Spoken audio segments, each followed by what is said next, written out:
ಪತಿಯ ಅಕ್ರಮ ಸಂಬಂಧಕ್ಕೆ ಬೇಸತ್ತ ಮಹಿಳೆ ನೂರಾರು ಕನಸು ಕಟ್ಟಿಕೊಂಡಿದ್ದ ಹೆಣ್ಣಿಗೆ ಕಾಡಿದ್ದು ಸವತಿಯ ಕಾಟ. ಹೌದು, ಪತಿ ಅಥವಾ ಪತ್ನಿಗೆ ನಿದ್ದೆ ಮಾತ್ರೆ ನೀಡಿ ಮನೆಗೆ ಬೇರೊಂದು ಮಹಿಳೆಯನ್ನ ತರ್ತಿದ್ದಂತೆ. ಮನೆಯಲ್ಲಿದ್ದ ಹೆಂಡತಿಗೆ ನೀಡುತ್ತಿದ್ದ ದಿನನಿತ್ಯದ ಕಿರುಕುಳ. ಹೀಗೊಂದು ಆರೋಪ ಮಾಡ್ತಾ ನಿಂತಿರುವ ಮಹಿಳೆ ಈಕೆ ಮೂಲತಃ ಹುಬ್ಬಳ್ಳಿ ವಿಜಯನಗರ ನಿವಾಸಿ ಕಾಂಚನ. ಬಿಜಾಪುರ ಮೂಲದ ಮಾಲಿಂಗಪ್ಪ ಯಾರ್ಕಿ ಜೊತೆ ಮದುವೆ ಆಗಿದ್ದ ಕಾಂಚನ 2016ರಲ್ಲಿ ಮದುವೆ ಆಗಿದ್ರು. ಮಾಲಿಂಗಪ್ಪ ದಂಪತಿಗಳಿಗೆ ಈಗ 3 ವರ್ಷದ ಪುಟ್ಟ ಬಾಲಕ ಕೂಡ ಇದ್ದಾನೆ. ವೃತ್ತಿಯಲ್ಲಿ ಶಿಕ್ಷಕನಾಗಿರುವ ಮಾಲಿಂಗಪ್ಪ ಕಳೆದ ಹಲವು ವರ್ಷಗಳಿಂದ ಬೇರೆ ಮಹಿಳೆಯ ಜೊತೆ ಅನೈತಿಕ ಸಂಬಂಧವನ್ನ ಇಟ್ಕೊಂಡಿದ್ದಂತೆ. ಮಹಿಳೆಯ ಜೊತೆ ಪತಿರಾಯನ ವಾಟ್ಸಪ್ ಮೆಸೇಜ್ ನೋಡಿ ಪತ್ನಿಯದಂಗಾಗಿದ್ದಾಳೆ. ಇಲ್ಲಿ ಪತಿಯ ನಡೆ ಪ್ರಶ್ನಿಸಿದ ಪತ್ನಿಗೆ ದಿನನಿತ್ಯ ಸಿಕ್ಕಿದ್ದು ಇಲ್ಲಿ ಕಿರುಕುಳ ಮಾತ್ರ. ಪತ್ನಿ ಕಾಂಚನಾಗೆ ದಿನನಿತ್ಯ ನಿದ್ದೆ ಮಾತ್ರೆ ನೀಡ್ತಿದ್ದಂತೆ ಈತ. ನಂತರ ಪರ ಸ್ತ್ರೀಯರನ್ನ ಮನೆಗೆ ಕರೆತಿದ್ದಂತೆ. ಇದರಿಂದ ಬೇಸತ್ತ ಪತ್ನಿಯಿಂದ ಈಗಾಗಲೇ ಆತ್ಮಹತ್ಯೆಗೂ ಕೂಡ ಯತ್ನವನ್ನ ಮಾಡಲಾಗಿದೆ. ಪತಿ ಮಾಲಿಂಗಪ್ಪನಿಗೆ ಎಷ್ಟೇ ಹೇಳಿದ್ರೂ ದಾರಿಗೆ ಬಾರದ ಪರಿಸ್ಥಿತಿ. ವ್ಯಾಮೋಹ. ಈಗ ಪತ್ನಿ ಬೇಡ ಅಂತ ತವರು ಮನೆ ಬಿಟ್ಟು ಹೋಗಿರುವ ಪತಿ. ಇದರಿಂದ ನೊಂದ ಪತ್ನಿ ಗೋಕುಲ್ ಮಹಿಳಾ ಪೊಲೀಸ್ ಠಾಣೆಗೆ ದೂರನ್ನ ಕೂಡ ನೀಡಿದ್ದಾಳೆ. ದೂರು ನೀಡಿದ 10 ದಿನ ಕಳೆದ್ರು ಕೌನ್ಸಿಲಿಂಗ್ ಮಾಡ್ತೀನಿ ಎಂದ ಪೊಲೀಸರು ಯಾವುದೇ ಪ್ರತಿಕ್ರಿಯೆಯನ್ನ ಕೂಡ ಇನ್ನು ನೀಡಿರಲಿಲ್ಲ. ಇಂದು ಪತಿಯನ್ನ ಕರೆಸಿರುವ ಮಹಿಳಾ ಠಾಣಾ ಪೊಲೀಸರು ನನಗೆ ನ್ಯಾಯ ಬೇಕು ಎನ್ನುತ್ತಾ ಅಳಲನ್ನ ತೋಡಿಕೊಂಡಿದ್ದಾಳೆ ಪತ್ನಿ ಕಾಂಚನ.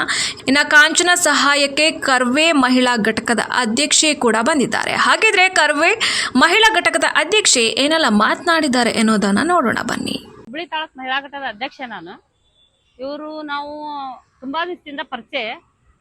ಅವಳು ಪಾಪ 3 ವರ್ಷದಿಂದ ನಮ್ಗೆ ಹೇಳ್ತಾನೆ ಇದ್ದಾಳ, ಅಂಟಿ ನೀವು ರಕ್ಷಣಾ ವೇದಿಕೆ ಒಳಗದ್ರಿ, ನಾನು ಏನಾದ್ರು ಹಿಂಗ ಮಾಡಾತಾರ ನಮ್ಮ ಮನೆಯವ್ರಿಗೆ ಏನಾದ್ರು ಹೇಳಿ ಮಾತಾಡು ಅಂತ.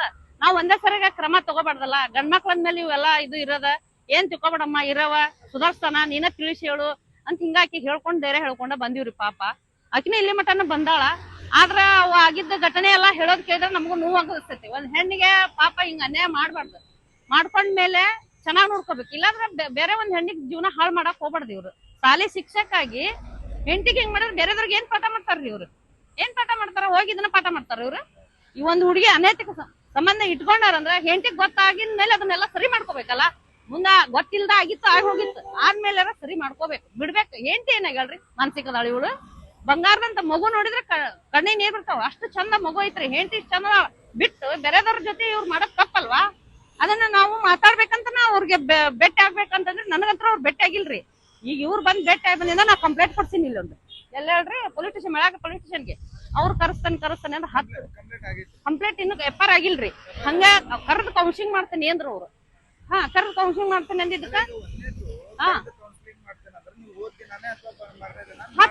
10 ದಿವಸ ಆತು ಡಿಲೇ ಮಾಡಿದ್ರು. ಮಾಡಿದ್ ಇವ್ರು ನೀವ್ ಹೋಗಿ ಬಾ ಅಮ್ಮ ಅಂತ ನಾನು ಹೇಳಿದ್ದೆ. ಅಂಟಿ ಅವ್ರು ಕರ್ದ್ರನು ಅಂದೆ ಇಲ್ಲ ಅಂದ್ರು. ಅವ್ರ ಅಣ್ಣಗ ಒಂದ್ಸಲ ಕಳ್ಸಿಬಿಟ್ಟನ್ರಿ, ಇವ್ರಿಗೆ ಒಂದ್ಸಲ ಕಳ್ಸಿಬಿಟ್ಟನಿ. ಇಲ್ಲ ಬಂದಿಲ್ಲ ಬರ್ತಾನೆ, ನಮ್ ಶುಗರ್ ಜಾಸ್ತಿ ಆಗೈತಿ, BP ಜಾಸ್ತಿ ಆಗೈತಿ ಅಂತ ಪೊಲೀಸರು ಹೇಳ್ತಾರ. ಇವ್ರೇ ಹಿಂಗಂದ್ರ ಮತ್ತೆ ಎಲ್ಲಿ ಹೋಗಿ ಕೇಳ್ಬೇಕು ನ್ಯಾಯ? ಹೆಣ್ಮಕ್ಳು ಮಹಿಳಾ ಪೊಲಿಟಿಷನ್ಯಾಗ ಹಿಂಗಾಗ್ಬಿಟ್ರೆ ಮತ್ ಮುಂದೆ ಹೆಣ್ಮಕ್ಳು ಏನ್ ಮಾಡ್ಬೇಕು? ಇಲ್ಲ ಕಂಪ್ಲೇಂಟ್ ತಗೊಂಡಿಲ್ಲ ಅಂದಿಲ್ಲ, ಬರ್ಸ್ಕೊಂಡಾರ. ಬರಿಸ್ಕೊಂಡ್ರ ಕೌನ್ಸಿಲಿಂಗ್ ಮಾಡ್ತೀವಿ ಅಮ್ಮ ಕರೆದು, ಆಮೇಲೆ ಮಾತಾಡ್ತೀವಿ ಮುಂದಿಂದು ಅಂದ್ರು. ಅವ್ನ್ ಕರ್ಸಕ 10 ದಿನ ಟೈಮ್ ತಗೊಂಡ್ರಲ್ಲ. ನಿರ್ಲಕ್ಷ್ಯ. ಪೊಲೀಸರ ನಿರ್ಲಕ್ಷ್ಯ. ಮತ್ತೆ ಆಕ್ಷನ್ ತಗೋಬೇಕಲ್ವಾ? ಏನಾದ್ರೂ ಅಕಸ್ಮಾತ್ ಮನ್ಸಿಗೆ ನೋವು ಮಾಡ್ಕೊಂಡು ಏನಾದ್ರು ಮಾಡ್ಬಿಟ್ರೆ ಆ ಪಾಪಗ್ ಯಾರ್ ಗತಿ? ಆಕಿನ್ ಜೀವಕ್ಕೆ ಯಾರು ಹೊಟ್ಟೆ? ತಂದಿಲ್ಲ, ತಾಯಿ ಇಲ್ಲ, ಪಾಪ ಇಲ್ಲದಕ್ಕ ನಮ್ಮಂತವ್ರ ಹತ್ರ ಬಂದು ಕೇಳ್ತಾರ. ಈಗ ಮತ್ ನಾವ್ ಅದಕ್ ನ್ಯಾಯ ಕೊಡಿಸ್ಬೇಕಲ್ವಾ? ನಾವ್ ಒಂದ್ ಇದ್ರೊಳಗ ಅದೀವಿ ಅಂದ್ಮೇಲೆ ಮತ್ ಅವ್ರಿಗೆ ಇದು ಮಾಡ್ಬೇಕಲ್ಲ ನಾವು. ಅದಕ್ಕೆ ಇವತ್ತು ಬಂದನ್ ಸರ್ ಅವ್ರು, ಇವ್ರ ಯಜಮಾನ. ಅವ್ರು ಏನ್ ಹೇಳಿಲ್ಲ ಅಂತ್ರಿ, ಒಳಗ್ ಹೋಗಿ ನಾನು ಇನ್ನು ಬಂದಿದ್ದಿಲ್ರಿ. ನಮ್ಮ ಜೀವನ ಮಾಡ್ತೇನಮ್ಮ ಅಂದ್ರಿ. ಅವ್ನ್ ಕೇಳ್ರಿ, ಅವನ್ನೆಲ್ಲ ತಪ್ಪು ಸರಿ ಮಾಡ್ಕೊತಾನೇನು, ಜೀವನ ಮಾಡ್ತೀನಿ ನಾನು ಅಂದ್ರಿ. ಅದಕ್ಕೆ ಅವ್ನ ಅಂತಾನೆ ಆಕಿ ಮಾನಸಿಕದಾಳ್ರಿ ಅಂತ ಹೇಳ್ತಾನೆ. ಮಾನಸಿಕದಾನ ಒಲ್ಲೆ ಅಂತ ಹೇಳಿದ್ ಅಂತ ಹೇಳ್ತಾನೆ. ಆಕಿ ಮಾನಸಿಕದಾಳ ಬೇಡ ಅಂತ ಹೇಳ್ತಾನೆ. ಸುಮಾ ಮಳಿ ಅಂತ ಹುಬ್ಳಿ ತಾಲೂಕು ಮಹಿಳಾ ಘಟಕ ಅಧ್ಯಕ್ಷ. ಸರ್ ನನಗೆ ಪ್ರಾಬ್ಲಮ್, ನನಗೆ ಮದುವೆ ಅರೇಂಜ್ ಮ್ಯಾರೇಜ್ ಆಗಿದೆ ಸರ್. 9 ವರ್ಷ ಆಯ್ತು ಸರ್ ನನ್ನ ಮ್ಯಾರೇಜ್ ಆಗಿ. ಅವನಿಗೆ 3 ವರ್ಷದಿಂದ ಅನೈತಿಕ ಸಂಬಂಧ ಇದೆ ಸರ್. ಮನೆ ಎದುರುಗಡೆ ಹುಡುಗಿನೇ ಸರ್. ಅವನು ಮನೆ ಎದುರಿಗೆ ಮಧ್ಯರಾತ್ರಿ ಆದ್ರೆ ನನಗೆ ಸ್ಲೀಪಿಂಗ್ ಟ್ಯಾಬ್ಲೆಟ್ ಹಾಕಿ, ಅವಳು ಅವನ ಮನೆಯಲ್ಲಿ ಸ್ಲೀಪಿಂಗ್ ಟ್ಯಾಬ್ಲೆಟ್ ಹಾಕಿ, ನಮ್ಮ ಮನೇಲೆ ನಮ್ಮ ಬೆಡ್ರೂಮ್ ಚಿಲ್ಕ ಹಾಕಿ ಹಾಲ್ ನಲ್ಲಿ ಆಕಿನ ಕರ್ಕೊಂಡು ಮಲಗ್ತಿದ್ದ ಮೇಡಮ್ ಸರ್. ಅದನ್ನ ನಾನು ಪ್ರಶ್ನೆ ಮಾಡಿದಕ್ಕೆ ನನಗ ಸಿಲಿಂಡರ್ ಅವ್ನು ಬ್ಲಾಸ್ಟ್ ಮಾಡಕ್ ಬರೋದು, ನಾನು ಅವಳೇ ಬೇಕು ನನಗೆ, ಅವಳು ನಾನೆಲ್ಲ ನೋಡ್ಕೋತಾಳೆ, ಅವಳು ನನಗೆ ದುಡ್ಡು ಕೊಡ್ತಾಳೆ, ನೀನೇನ್ ಕೊಡ್ತೀಯೇನೋ ನನಗೆ, ನಿಮ್ಮ ಮನೆಯಿಂದ ಏನಾರು ತಂದಿಯೇನೋ ನೀನು. ನಾನು ಅದನ್ನ ಪ್ರಶ್ನೆ ಮಾಡಿ, ನನ್ನ ಮಗು ಇದೆ ಸರ್, ನಾನು ಅವನಿಗೆ 4 ಸತಿ ಚಾನ್ಸ್ ಕೊಟ್ಟೆ ಸರ್, ನಾನು ಸುಧಾರಿಸ್ಕೊತಾನೆ ನನ್ನ ಗಂಡ. ಆ ಹುಡುಗಿಗೂ ಬುದ್ಧಿ ಹೇಳಿದೆ ಸರ್.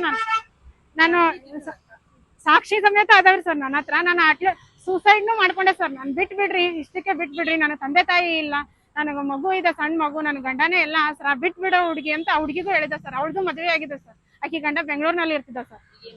ಆ ಹುಡುಗಿ ನನಗೆ ಇಲ್ಲ ಅಕ್ಕ ನಾನು ಬಿಡ್ತೀನಿ ಅಂತ ನನಗೆ ಮಾತು ಕೊಟ್ಲು ಸರ್. ಆದ ತಕ್ಷಣ ಅಲ್ಲಿಂದ ಅವ್ರ ಮನೆಗೆ ಗೊತ್ತಾಗುತ್ತೆ ಅಂತ ಹೇಳಿ ಬಿಜಾಪುರಕ್ಕೆ ಮನೆ ಮಾಡಿದ್ವಿ ಸರ್. ಅಲ್ಲಿನ ಅವಳನ್ನ ಓಡಿಸ್ಕೊಂಡ್ ಬಂದ ಸರ್. ಅಲ್ಲಿ ಆ ಹುಡುಗಿ ಪೊಲೀಸ್ ಸ್ಟೇಷನ್ ಅಲ್ಲಿ ಕಂಪ್ಲೇಂಟ್ ಕೊಟ್ಲು ಸರ್. ಕಂಪ್ಲೇಂಟ್ ಕೊಟ್ಟ ತಕ್ಷಣ ನಾನು ಬಿಡ್ತೀನಿ, ನೀನ್ ನನ್ನ ಪರವಾಗಿ ಸಾಕ್ಷಿ ಹೇಳು ಅಂದ ಸರ್. ನಾನು ಅವನ್ಗೆ ಸಾಕ್ಷಿ ಸಮೇತ ಹೇಳಕ್ ಹೋದೆ ಸರ್. ಇಲ್ಲ ರೀ ಅಂತ ಹೇಳಿ ನಾ ಹೇಳಕ್ ಹೋದ್ರು ಅವನ್ನ ಸುಧಾರಿಸ್ತಾನಂತ ಹೇಳಿದೆ ಸರ್. ಈಗ ಮತ್ತೆ ನನಗೆ ಅವನು ಮನೆ ಈಗ ನನಗೆ ಅವಳೇ ಬೇಕು, ನಾನು ಇಲ್ಲಿ ಹುಬ್ಳಿಗೆ ನೀನು ಬೇಡ, ನನ್ನ ಮಗಳು ಬೇಡ, ನನಗೆ ಅವಳೇ ಬೇಕು, ಅವಳು ನನಗೆಲ್ಲ ನನಗೆ ಚಲೋ ಅದಾಳ, ಆಕಿ ನನಗೆಲ್ಲ ದುಡ್ಡು ಕೊಡ್ತಾಳ, ಅವಳು ನನಗೆ ಎಲ್ಲ ನೋಡ್ಕೋತಾಳ, ನನಗೆ ಅವಳೇ ಇಷ್ಟ, ನನಗೆ ನೀ ಬೇಡ ಅಂತೇಳಿ ನನಗೆ 21 ಮಾರ್ಚ್ನೇ ತಾರೀಕು ನನಗೆ ಹುಬ್ಳಿಗೆ ಬಂದು ನನ್ನ ತವ್ರ ಮನೆಗೆ ಬಿಟ್ಟೋಗಿದೆ. ಈಗ ಪೊಲೀಸ್ ಕಂಪ್ಲೇಂಟ್ ಕೊಟ್ಟು 9 ದಿನ ಆಯ್ತು ಸರ್. ಇವತ್ತು ಕರ್ಸಿದ್ದಾರೆ ಸರ್. ಬಂದಿದ್ದಾರೆ ಸರ್, ಬಂದಿದ್ದಾರೆ. ಅಲ್ಲೇ ನನಗೆ ನಾನು ಮಾತಾಡಿ ಅವನಿಗೆ ಪೊಲೀಸರು ಏನು ಮಾತಾಡಲೇ ಇಲ್ಲ, ಆಕ್ಷನ್ ತಗೊಳತಿಲ್ಲ. ನನ್ಗೆ ಕೇಳಿದೆ ಸರ್. ನಾನು ಅವ್ರು ಏನಂದ್ರು, ಏನಾಗೈತಮ್ಮ ಅಂದ್ರು, ನೀನು ಗಂಡ ಬೇಕಲ್ಲ, ಕೈ ಕುಡಿಸ್ ಕಳಿಸ್ತೀನಿ ಅಂದ್ರು ಸರ್. ನಾನು ಅದಕ್ಕೆ ಅವನು ಬಿಡ್ತಾನೆ ಕೇಳಿ ಸರ್ ಅಂದರಿ. ಅದಕ್ಕೆ ಅವ್ನು ಏನಂದ ಮಾನಸಿಕ ದಾಳ ಅಂತ ಹೇಳ್ತಾನೆ ಸರ್. ನಾನ್ ಮಾನಸಿಕ ಅಂತೀನ ಸರ್. ನನಗೆ ಸ್ಲೀಪಿಂಗ್ ಟ್ಯಾಬ್ಲೆಟ್ ಹಾಕಿ ಮಲ್ಕೊಂಡು ನನಗೆ ಮಾನಸಿಕ ದಾಳ ಅಂತ ಹೇಳ್ತಾನೆ sir. Harassment sir. Cylinder on ಮಾಡಿ ಬ್ಲಾಸ್ಟ್ ಮಾಡ. ನಾನು ಒಂದ್ಸತಿ ಸೂಸೈಡ್ ಅಟೆಂಪ್ಟ್ ಮಾಡ್ಕೊಳಕ್ಕೂ ಹೋದೆ ಸರ್. ಸೂಸೈಡ್ ಅಟೆಂಪ್ಟ್ ಆಗಿತ್ತು, ನನ್ನ ಜೀವ ಹೋಗೋದು. ಅವಾಗ ನನಗೆ ಸೂಸೈಡ್ ಕೇಸ್ ಆಗುತ್ತೆ ಅಂತ ಹೇಳಿ ಫ್ಯಾಮಿಲಿ ಡಾಕ್ಟರ್ ಹತ್ರ ಕರ್ಕೊಂಡು ಹೋಗಿ ಮಾನಸಿಕ ದಾಳ ಅಂತ ಹೇಳಿನೇ ಹೇಳಿಸಿದಾನೆ ಸರ್. ಇದು ಏಪ್ರಿಲ್ 23, 2016.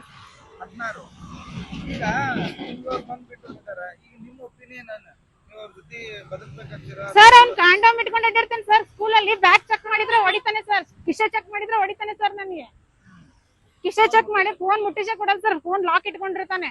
ಫೋನು ಬಾತ್ರೂಮ್ಗೆ ಹೋದ್ರೆ ಹಾಡ್ ಹಚ್ಚೋಗ್ತಾನೆ. ಹಾಡ್ ಕಟ್ ಆದ್ರೆ ಫೋನ್ ಮುಟ್ಟಿಯ ಅಂತ ಹೇಳಿ ಮುಖಕ್ಕೆ ಬಿಸಿನೀರು ಎರಸ್ತಾನೆ ಸರ್. ನಾನು ಬಾತ್ರೂಮ್ ನಲ್ಲೇ ನಿಂತ್ಕೊಂಡು. ನಾವ್ ಬಿಜಾಪುರ್ನಲ್ಲೇ ಇರೋದು ಸರ್. ನನಗೆ ಇಲ್ಲಿ ಬಂದ್ ಬಿಟ್ಟು ಹೋಗಿದ್ದಾನೆ ಸರ್. ನನಗೆ ನೀ ಬೇಡ, ಅವಳೇ ಬೇಕು ಅಂತ ಹೇಳಿ. ಅಂತ ಇಲ್ಲಿಂದ ನಾನು ತವ್ರ ಮನೆ ಸರ್.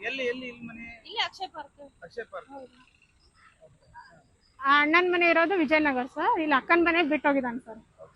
ಅಂದ್ರೆ ನಾನು ಈಗ ಇಲ್ಲಿಂದ ಬಿಟ್ಟು ಹೋಗಿದ್ದಾನೆ ಸರ್. ಅವನು ಡೈರೆಕ್ಟ್ ಆಗಿ ಆಕಿ ಬೆಂಗಳೂರಿಗೆ ಹೋಗಿದ್ದಾನೆ ಸರ್. ಆಕಿ ಅವ್ನ ಗಂಡನ ಮನೇಲಿ ಇದ್ದಾಳೆ. ಅಲ್ಲಿ ಹೋಗಿ ಆಕಿ ಗಂಡನ ಕೈಯಾಗೂ ಸಿಕ್ಕಾಕೊಂಡಿದ್ದಾನೆ ಸರ್. 3 ತಾಸು ಆಕಿನ ಬೆಂಗಳೂರ್ನೆಲ್ಲ ಸುತ್ತಾಡಿಸಿ ಆಮೇಲೆ ಆಕಿ ಜೊತೆ 4 ಅವರ್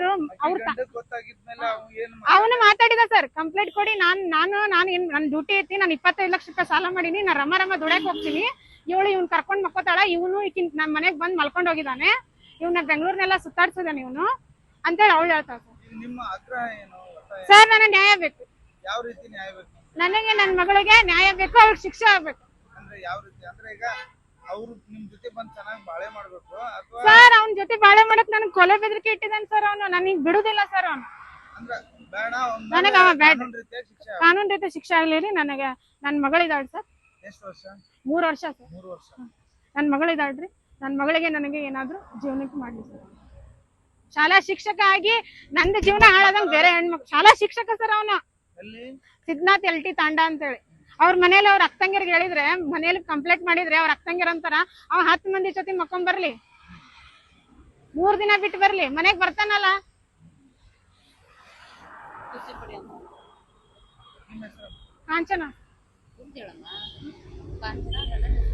ಕಾಂಚನ ಮಾಲಿಂಗಪ್ಪ ರೇಗಿ ಸರ್.